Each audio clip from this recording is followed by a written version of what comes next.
I've been poisoned 3 times. Now let Diddy out. Free Diddy. Wow, you think somebody didn't want me to do this interview? Yeah, somebody didn't want me to do this interview. Why are so many people coming down with pneumonia? What could make a seasoned artist like Diddy visibly lose his cool in a courtroom? And why is Ray J screaming "Free Diddy"? What he revealed next left the entire court in stunned silence. I think it's kind of becoming a circus, and all the allegations, and now with everybody explaining like what's happening in the bedroom. I mean, every day it just sounds crazier and crazier and freakier and weirder, right? And I'm like trying to understand, with all this being said, like with Kid Cudi going on and saying everything that happened, but then ended up saying, Cassie played both of us. It's like, where are we trying to go? Are we just trying to like tell all of these crazy stories and then that equals out to sex trafficking? I mean, it's starting to become outrageous. It's a RICO case. It's really only Diddy and maybe one other person. Like, I'm just starting to feel uncomfortable and I'm starting to feel weird about this whole thing. Well, it was certainly interesting last week when I interviewed this guy who had the pseudonym The Punisher, who was hired, and it was Cassie Ventura. Right. So it was a sort of very interesting interview because Cassie Ventura did all the negotiating, did all the payments, and did all the texting to him. Diddy would sit in the corner of a hotel room naked, and he would watch, with her apparent full consent, this guy come in and have sex with her. And it happened maybe a dozen times over a 2.5-year period. Now, none of that says to me that that is a serious crime. If she is the one that is organizing it all. Now, she is arguing it was coercion and so on. You know all these people very well. You know Cassie Ventura. You know Diddy well. The courtroom was already charged with tension. Diddy sat at the defense table, his every move under the scrutiny of both the judge and the packed gallery. The trial was a magnet for media and spectators alike, with nearly every seat filled and cameras buzzing outside the doors. People murmured quietly, reporters scrawled in their notepads, and the air was thick with anticipation.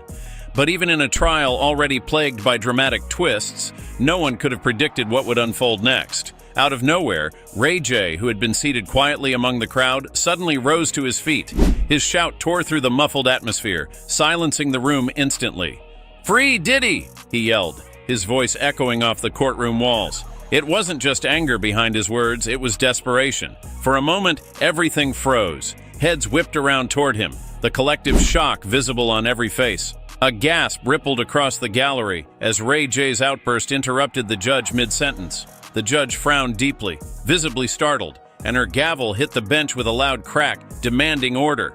But the scene was impossible to control. Diddy shifted uncomfortably at the defense table, his usual composed demeanor visibly shaken. His hands fidgeted on the table as he avoided eye contact with the scene unfolding just feet away from him. Some members of the jury exchanged bewildered glances, while others kept their eyes fixed on Ray J, trying to process what was happening. Meanwhile, the lawyers for both sides whispered furiously among themselves, clearly scrambling to determine how this disruption might affect the case. Ray J's words carried a weight that wasn't just about supporting Diddy. He made it clear there was more beneath the surface. "You don't even know the half of it," he added, raising his voice even louder. "You're all looking in the wrong direction." The crowd's whispers grew louder, their curiosity now turning into outright speculation. Ray J didn't just appear unhinged. He seemed to be making a point, one that none of them were prepared to hear. The courtroom was on edge, the tension almost palpable. Diddy's discomfort grew more obvious, his eyes darting around the room as if searching for a way out. It wasn't just the words, "Free Diddy," that seemed to shake him. What Ray J implied next sent an even darker message. Ray J's cryptic statements hinted at a hidden truth, something that had yet to see the light of day, and the weight of his outburst left everyone struggling to make sense of what they had just witnessed. Finally, Ray J was escorted out of the courtroom by security, but the impact of his words lingered. The energy in the room had shifted entirely. Reporters scribbled furiously, while murmurs continued among the spectators. What could Ray J possibly mean? What secret could be so dangerous that he would risk an outburst during such a high-profile trial? And most importantly, how did this involve Diddy? Whatever the answer was, it seemed like the trial had just taken a turn no one saw coming. I was just thinking, like, what year are we in? Like, it feels like we're in this vortex of, like, this dominatrix story about all of these different characters that are coming out and the names and the nicknames. And, I mean, it's intense. I think that it's entertaining for sure, and it's definitely press worthy. But at the end of it all, it's like, this is what Diddy is being charged for, and this is what he possibly might serve a lot of jail time for. I don't understand it, and I really want to know where this is all gonna go and where does this lead? Because again, it's weird, it's freaky. Like the whole oral thing with the 19 guys and the blisters. I mean, it feels like they're just trying to paint these pictures of Diddy. And I was around Diddy all the way pretty much up until the arrest.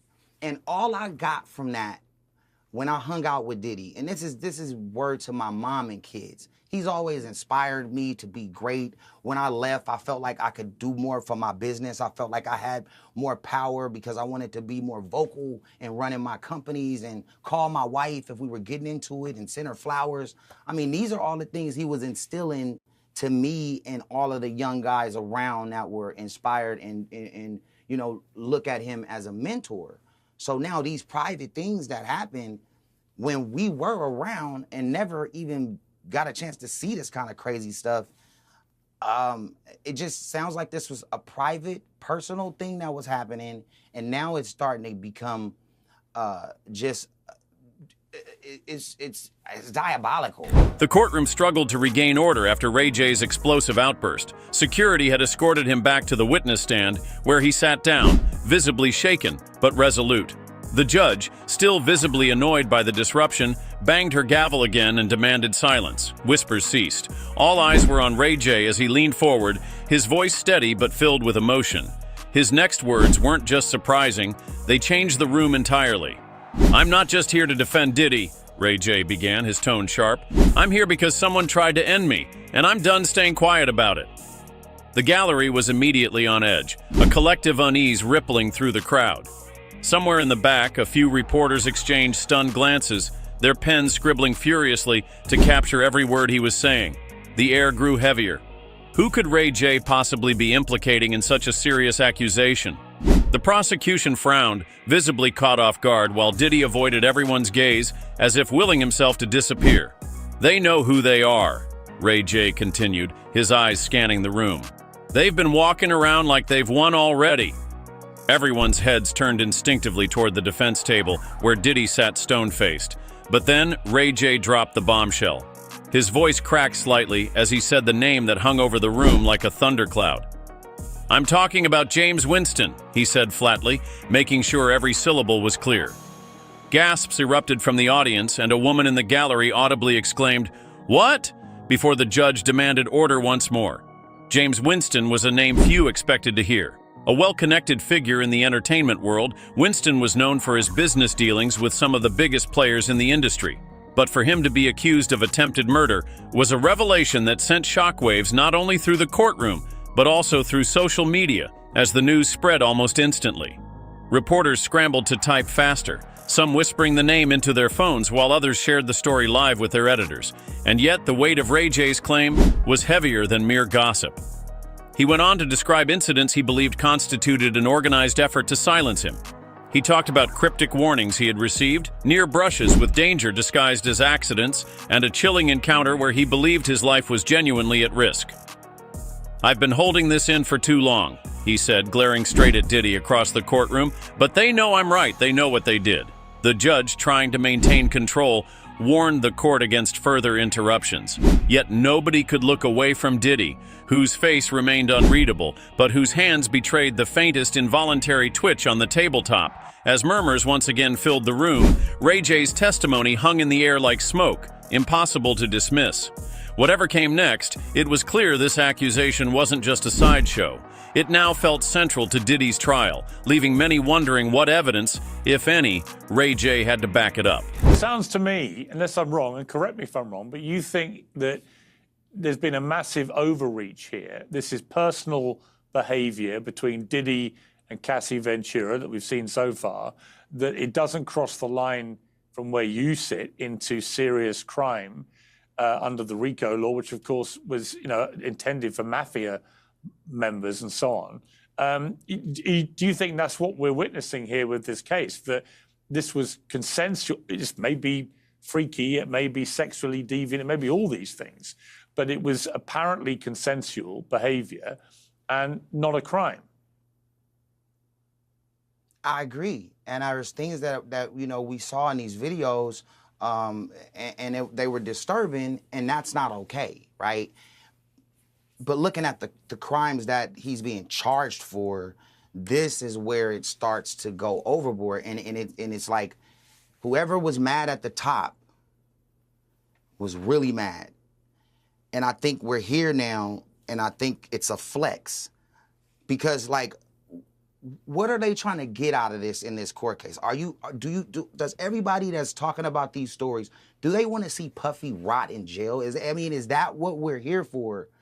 Because I just think that that's unfair, and just knowing everybody, it just could have been done a different way, and now it's starting to worry me, and I honestly think that Diddy will get out, and I think that there's nothing here. Right? I think they made their point, whatever they were trying to make. Your point is made. Diddy was known for his calculated coolness, a man who rarely let emotions crack through his polished public image. But as Ray J's accusations cut deeper, that carefully sculpted facade began to show signs of strain. When James Winston's name was spoken aloud, Diddy's initial reaction was as restrained as it was telling. He didn't flinch, but his posture stiffened.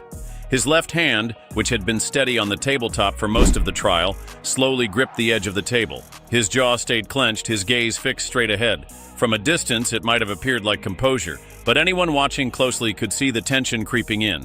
By now, every eye in the room was bouncing between Ray J and Diddy, weighing the words and decoding the body language. The audience sat frozen, while the jury remained expressionless, instructed not to react, but their collective energy was palpable. Diddy, however, refused to meet their gazes, or anyone's for that matter. Instead, his head dipped slightly lower, his hand moving to adjust his collar as if the air around him was suddenly suffocating. His attorney leaned in, whispering something quickly in his ear, but Diddy gave no response. His focus locked on some invisible point on the floor. It was clear the accusations had shifted the very axis of the trial.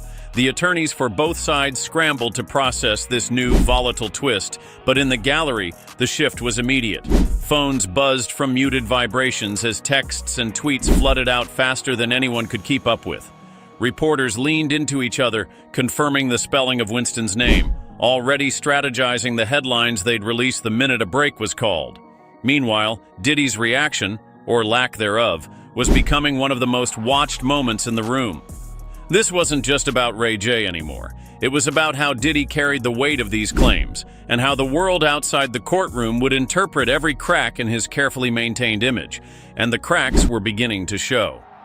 As Ray J continued, recounting details about what he claimed were orchestrated attempts to threaten his life, Diddy's cool exterior started to falter. His shoulders sagged ever so slightly, his breathing appeared labored, and for the first time since the trial began, Diddy placed both hands flat on the table, his fingers pressed against the surface as though grounding himself. But then came the moment that silenced even the whispers. When Ray J described a specific incident, an alleged close brush with death involving tampered brakes on his car, Diddy's composure broke entirely. He leaned back in his chair, a deep exhale escaping him, and for the briefest moment, his lips parted as if to respond. He quickly caught himself, clenching his jaw again, but the damage was done. His reaction confirmed the weight of what had just been said. This wasn't just courtroom theater anymore. It felt real. Outside, this moment was already spreading like wildfire. Social media was alive with speculation. Was Diddy cracking under the pressure? Did Ray J's claims have merit? What would this mean for the already precarious trajectory of the trial? Inside the courtroom, though, Diddy's silence loomed larger than any words he could have spoken. Every reaction, every twitch, every labored breath, none of it went unnoticed. And as Ray J's testimony edged closer to his evidence, it seemed that whatever composure Diddy had left was on borrowed time. Whenever they have an addiction to MDMA or the drug ecstasy, they call it the love drug. So he's been doing this drug for over 20 years. So that's going to lead his view skewed when it comes to sexual activity. I believe it's helped turn him into a sexual deviant. And, you know, what type of man wants to see another man urinate in his wife's mouth? I feel like it's evil. I think his behavior is egregious. And, you know, I have a history of using very heinous acts on people like this who participate in this type of lascivious acts. Have you ever noticed how in this industry, people untimely meet their demise as soon as somebody else seems like they're having a problem? Have you ever seen that before? Well, there was, of course, the case of one of his other ex-girlfriends, Kim Porter, who died of pneumonia at a very young age. You just referenced your own situation with pneumonia that you believe was deliberate poisoning. Do you believe that may be what happened to her? Jamie Foxx said out of his mouth that his partner handed him an Advil, and after he took that Advil, he woke up 22 days later. That's what he said out of his mouth. I feel like us as a species, I feel like human skepticism has become a virus, because if we don't trust the words of our peers, where are we as a species? You know, eyewitness testimony and circumstantial evidence is enough to get a person a life sentence in any court on the earth. Why is it that when people are whistleblowing and putting their life and livelihood on the line, they receive so much scrutiny? I don't think that's by chance. There have been rumors circulating online that Diddy may have poisoned Jamie Foxx, which caused his 2023 hospitalization. In his Netflix show, he compared Combs to the devil in revealing his near-death experience after a brain bleed and stroke. He said, I say this all the time. I saw the tunnel. I didn't see the light.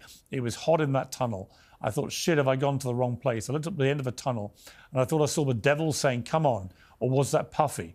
I'm effing around, but if that was Puffy at a flaming bottle of Johnson, and no, I'm just kidding, I think that you have taken that to be a not too oblique reference to the fact that he's suggesting he may too have been poisoned. The tension in the room reached its peak as the judge instructed Ray J to proceed with his testimony. His earlier claims had already shaken the courtroom, but now the focus turned entirely to the evidence he claimed to have. All eyes were fixed on him as he paused, drawing out the moment. The silence was so thick that even the faint squeak of someone shifting in their seat seemed amplified. For a split second, it felt as though no one dared to breathe. Ray J cleared his throat and began. I brought receipts, he said, leaning closer to the microphone on the witness stand. What followed was nothing short of riveting. First, he pulled out a stack of printed-out emails, direct communications that he alleged were between himself and associates of James Winston. In these emails, the language was at times cryptic, but Ray J pointed to several chilling phrases. He read aloud one that said, "We'll make sure you're silenced permanently if you keep talking," and let the weight of the words hang in the air. The courtroom was utterly still as everyone waited for his next move. He flipped to another piece of evidence.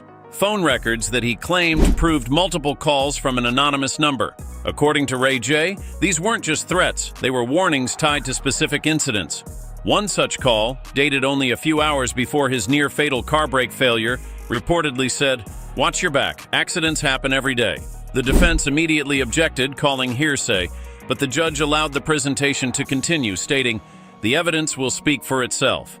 But the moment that truly shocked the courtroom was when Ray J held up a photo. It was an image of what he said were tampered brake lines from his car. He described how his mechanic had uncovered the problem and how, according to the mechanic, the deliberate damage wasn't consistent with regular wear and tear. Some members of the jury leaned forward slightly, unable to hide their curiosity. Others kept still, their faces carefully neutral. The prosecution attempted to poke holes in Ray J's credibility, questioning why he hadn't come forward with such evidence sooner, but Ray J didn't flinch. "This isn't just about me," he replied. "I stayed quiet because I was scared. I didn't know who I could trust, but now I've had enough." The courtroom buzzed quietly as lawyers huddled in whispered conversation. The evidence, while circumstantial in some instances, was compelling enough to leave everyone unsettled. The judge's expression remained neutral, but it was clear she too was weighing the significance of what had just been presented. As the session broke for recess, the rumors and speculation only escalated. Whatever came next, one thing was clear. Ray J's claims could change the course of not only Diddy's trial, but perhaps even his career and public image forever.